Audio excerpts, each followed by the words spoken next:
Abrí las puertas de mi casa a mi familia, y terminé echándolos a todos. Siempre creí que ayudar a la familia era una obligación, no una opción, que, si algún día las cosas se complicaban, lo correcto era abrir la puerta sin hacer preguntas, sin poner condiciones, y eso fue exactamente lo que hice. Les di un lugar donde quedarse, les ofrecí estabilidad, confianza, mi espacio. Nunca imaginé que, poco a poco, esa decisión iba a convertirse en el peor error de mi vida. Porque lo que comenzó como un acto de apoyo, terminó en una invasión silenciosa, y cuando finalmente reaccioné, ya no solo estaba perdiendo mi casa, estaba perdiendo todo. Cuando mis padres me llamaron para decirme que estaban pasando por un mal momento económico, no lo dudé ni un segundo. Yo ya llevaba años viviendo solo, había trabajado duro para conseguir mi casa, y aunque no era lujosa, era mía. Así que cuando me preguntaron si podían quedarse por un tiempo, respondí que sí sin pensarlo demasiado. En ese momento, no lo vi como un sacrificio, lo vi como algo natural, algo que cualquier hijo haría. Lo que no sabía era que esa decisión iba a cambiar completamente la dinámica de mi vida. Al principio, todo parecía funcionar. Mis padres eran respetuosos, agradecidos, incluso intentaban no incomodar, pero poco a poco, comenzaron a aparecer pequeños cambios que, en su momento, parecían insignificantes. Cosas movidas del lugar, decisiones tomadas sin consultarme, comentarios sobre cómo debería organizar mi propia casa. Nada grave, pero suficiente para hacerme sentir que el espacio ya no era completamente mío. Un día, sin previo aviso, mis padres mencionaron que mi hermana también necesitaba un lugar donde quedarse. Según ellos, estaba pasando por un momento complicado y no tenía a dónde ir. Antes de que pudiera procesarlo, ya estaban haciendo planes para que se mudara. No me preguntaron, me informaron, y aunque algo dentro de mí dudó, terminé aceptando. Era familia. Otra vez, desde el momento en que mi hermana llegó, el ambiente cambió por completo.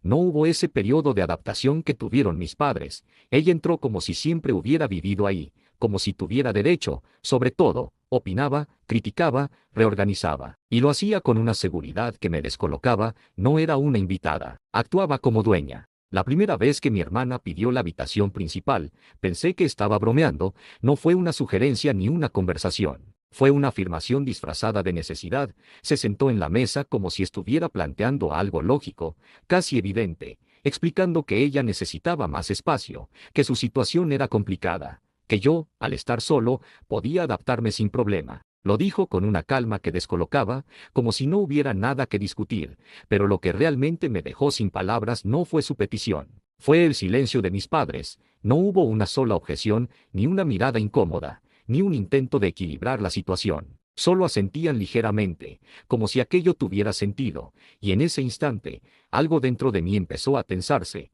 porque entendí que ya no se trataba de ayudar, se trataba de ceder, y lo peor es que, en ese momento, todavía no imaginaba hasta dónde llegaría esa dinámica. Negarme no fue una opción real, no porque no pudiera hacerlo, sino porque la presión que comenzó a construirse a mi alrededor era tan sutil como constante. No hubo gritos, no hubo amenazas directas, pero sí miradas, comentarios, silencios que decían más de lo que cualquier palabra podría expresar. Mi madre empezó a recordarme todo lo que ellos habían hecho por mí, cada sacrificio, cada momento en el que me habían apoyado. Mi padre, más callado, se limitaba a sentir, reforzando esa narrativa sin decir demasiado. Y mi hermana, ella observaba, esperando, sabiendo que tarde o temprano iba a ceder. Me hicieron sentir egoísta por querer conservar algo que era mío, como si defender mi espacio fuera una traición. Y en medio de esa presión emocional, de ese peso invisible que se acumulaba en cada conversación, terminé aceptando, no porque quisiera, sino porque ya me habían convencido de que decir que no me convertía en el problema. Ceder la habitación fue solo el comienzo. Lo que siguió no fue inmediato, no fue evidente, fue lento, progresivo, casi imperceptible. Primero fue cambiar mis cosas de lugar, luego reorganizar espacios sin consultarme, después tomar decisiones sobre la casa como si yo no estuviera. Y lo más inquietante de todo era que nadie lo señalaba como algo extraño. Era como si todos hubieran aceptado, sin decirlo directamente, que yo había dejado de ser el dueño. Empecé a notar cómo mis rutinas ya no encajaban, cómo mis horarios interferían con los de ellos, cómo cada vez que intentaba recuperar algo de control, recibía miradas incómodas o comentarios que me hacían sentir fuera de lugar, y en ese proceso, lo que más me dolía no era perder el espacio físico, era perder mi lugar dentro de mi propia casa. Con el paso de los días, esa sensación de desplazamiento se convirtió en algo mucho más tangible. Ya no se trataba solo de pequeños cambios. Era una invasión total. Mi sala dejó de ser un espacio donde podía relajarme y se convirtió en un punto de reunión constante, lleno de conversaciones ajenas, decisiones que no me incluían. La cocina, que antes era un lugar personal, ahora estaba ocupada a todas horas, con reglas implícitas que yo nunca acepté. Incluso mis objetos personales comenzaron a moverse, a desaparecer por momentos, a ser utilizados sin permiso, como si ya no existieran límites. Y lo más desconcertante era la naturalidad con la que todo ocurría. Nadie pedía permiso, nadie cuestionaba nada, porque, en su mente, ya no era necesario. Mi hermana fue quien llevó esa dinámica al siguiente nivel. Ya no se trataba solo de ocupar espacios. Empezó a tomar decisiones activamente, a imponer su forma de ver las cosas, a actuar con una autoridad que nunca le di. Invitaba personas a la casa sin consultarme, organizaba reuniones, hacía cambios en la decoración como si estuviera en su propio hogar. Y cuando finalmente reuní el valor para decir algo, para marcar un límite, su reacción fue tan fría como calculada. Me miró como si yo fuera el que estaba fuera de lugar, como si mi incomodidad fuera exagerada, incluso absurda. Y lo peor fue ver cómo mis padres respaldaban esa actitud,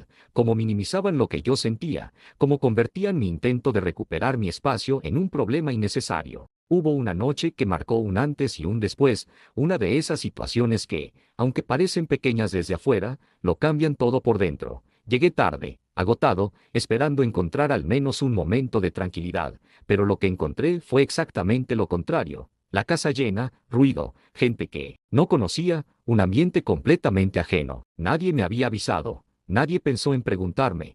Caminé por mi propia casa sintiéndome como un extraño, esquivando conversaciones, intentando entender en qué momento había dejado de pertenecer ahí. Y en medio de todo eso, vi a mi hermana completamente cómoda, riendo, ocupando el espacio como si siempre hubiera sido suyo. Fue en ese instante cuando algo dentro de mí se rompió definitivamente, porque entendí que no se trataba de una situación temporal, se trataba de una realidad que yo mismo había permitido. Intenté hablar con ellos, reunirlos, explicar lo que estaba pasando, cómo me sentía, pero desde el primer momento supe que no iba a ser una conversación justa. Cada palabra que decía era reinterpretada, cada emoción era minimizada. Me dijeron que estaba exagerando, que la casa debía ser un hogar para todos, que no podía ser tan rígido, y en medio de esa discusión entendí algo que no había querido aceptar antes. Ya no me veían como alguien que tenía autoridad, me veían como alguien que debía adaptarse. Mi hermana empezó a construir una narrativa donde yo era el problema.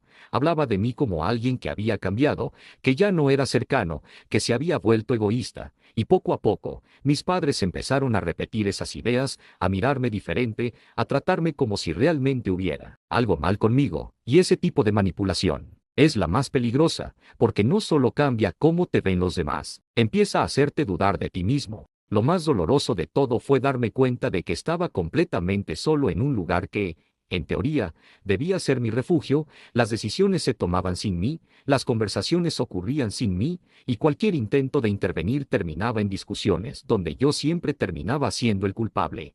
Era como si mi voz hubiera dejado de tener peso. La verdad no llegó de forma directa, ni en una conversación clara, sino como suelen llegar las cosas que más duelen. Por accidente, una noche, mientras intentaba ignorar el ruido constante de la casa, pasé cerca de la cocina y escuché voces en tono bajo. No estaba espiando, pero hubo algo en la forma en que hablaban que me hizo detenerme. Era mi hermana hablando con mis padres, con una seguridad que me heló la sangre. No había rastro de preocupación ni de esa supuesta situación difícil que la había traído a mi casa. Al contrario, hablaba de lo cómoda que estaba, de cómo todo había salido mejor de lo que esperaba. Incluso mencionó que pagar alquiler ya no era necesario mientras yo siguiera dejando que las cosas fluyeran. Pero lo que realmente me golpeó no fue su descaro, fue escuchar a mis padres reír ligeramente, aprobando, justificando, como si todo eso fuera completamente normal. En ese instante, algo dentro de mí se quebró de una forma irreversible, porque entendí que no se trataba de una mala racha ni de un malentendido, se trataba de una decisión consciente,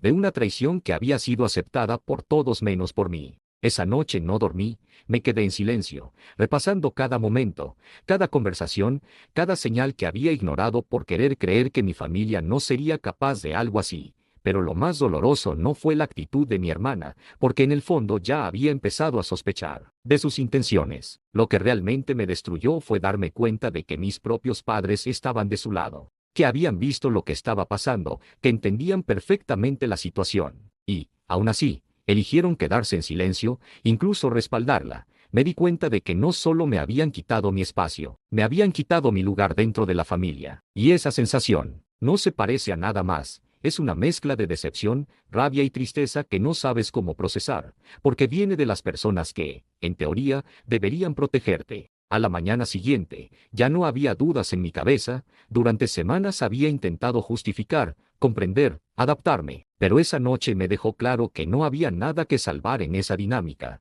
No estaba ayudando a mi familia, estaba siendo utilizado, manipulado y desplazado dentro de mi propia casa. Y por primera vez, dejé de pensar en lo que ellos necesitaban, y empecé a pensar en lo que yo estaba perdiendo. No fue una decisión impulsiva, ni llena de rabia. Fue algo mucho más frío, más definitivo. Fue la decisión de poner un límite real, uno que no pudiera ser ignorado ni manipulado. Los reuní a todos en la sala esa misma tarde.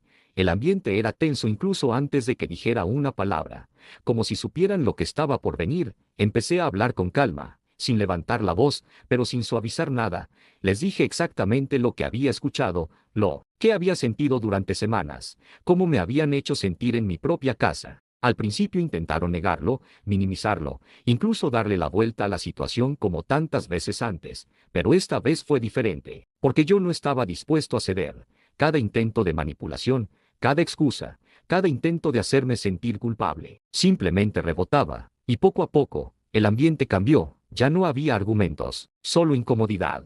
Fue en ese momento cuando lo dije, sin gritar, sin dramatizar, pero con una firmeza que ni yo sabía que tenía. Les pedí que se fueran, a todos, sin excepciones, sin condiciones, sin más oportunidades. Hubo un silencio pesado, de esos que parecen congelar el tiempo. Mi madre intentó hablar, mi hermana reaccionó con indignación, mi padre se quedó en silencio, pero ya nada de eso tenía efecto en mí, porque por primera vez, no estaba reaccionando desde la culpa, estaba actuando desde el límite, y aunque por fuera me mantuve firme, por dentro sentía como todo se desmoronaba, porque entendía perfectamente lo que esa decisión significaba. Los días siguientes fueron extraños. La casa, que durante semanas había estado llena de ruido, de tensión, de presencia constante, quedó en silencio absoluto, pero ese silencio no se sentía como paz, se sentía como ausencia. Caminaba por los espacios que antes eran míos, tratando de reconocerlos, tratando de recuperar esa sensación de pertenencia que había perdido, pero había algo que no volvía, la tranquilidad emocional, porque, aunque había recuperado mi casa, sentía que había perdido algo mucho más difícil de reemplazar, y en ese silencio comenzaron a aparecer las dudas, los pensamientos que llegan cuando ya no hay distracciones que los oculten. Semanas después, cuando empezaba a aceptar todo lo que había pasado, recibí una llamada que no esperaba. Era mi padre. No sonaba molesto, ni distante. Sonaba cansado. Hablamos unos minutos, en silencio más que con palabras, hasta que finalmente dijo algo que cambió completamente mi perspectiva: hiciste lo que yo nunca tuve el valor de hacer. Al principio no entendí, pero él continuó. Me confesó que durante años había vivido bajo la misma dinámica con mi hermana, cediendo, evitando conflictos, dejando que las cosas pasaran para no romper la familia, y que verme a mí poner un límite lo había obligado a enfrentarse a todo lo que él nunca enfrentó. En ese momento me di cuenta de algo que no había considerado antes. No solo había perdido algo, también había roto un ciclo que llevaba años repitiéndose, y aunque eso no eliminaba el dolor, le daba un sentido diferente. A veces creemos que ayudar a la familia significa soportarlo todo, pero la verdad es que hay límites que, si no los pones tú, nadie más lo hará. ¿Y tú, habrías aguantado, o habrías cerrado la puerta a tiempo? Si te gustó esta historia, déjame tu comentario. Y no olvides darle like y suscribirte para que no te pierdas ninguna historia de este tu canal. Nos vemos en la próxima.